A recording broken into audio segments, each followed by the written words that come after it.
आप सभी को मेरा प्रणाम। मैं रोशनी रतूड़ी भट्ट श्रीनगर उत्तराखंड से। आप सब कैसे हैं? भगवान से प्रार्थना करती हूँ सभी सुखी रहें, स्वस्थ रहें, मस्त रहें। आप सभी को नवरात्रों की हार्दिक बधाई और शुभकामनाएं। माता रानी की सभी पे असीम अनुकंपा बनी रहे और सभी के परिवार में सुख शांति वैभव बना रहे। तो एक माता रानी का भजन गा रही हूँ। अगर आपको अच्छा लगे तो ज़रूर लाइक, कमेंट, शेयर और सब्सक्राइब करना। धन्यवाद। जय माता रानी। ढोल नगाड़े बजी सहनाइयाँ, आ गई मेरी नौ मैया। ढोल नगाड़े बजी सहनाइयाँ, आ गई मेरी नौ मैया। आ गई मेरी नौ मैया।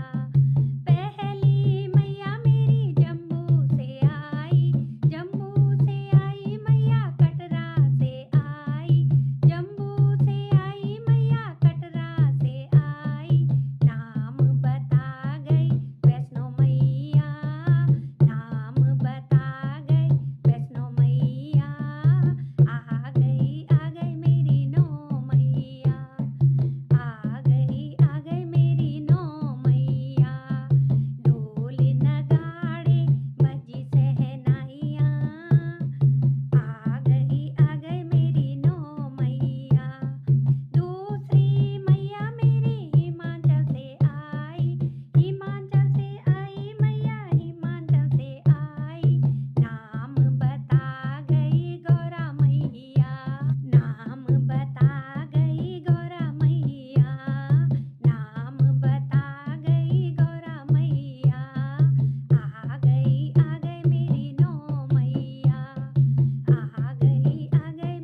शेरों वाली मैया की। आप सभी का बहुत बहुत धन्यवाद। अगर आपको मेरा ये भजन अच्छा लगे तो ज़रूर लाइक, कमेंट, शेयर और सब्सक्राइब करना। जय माता रानी।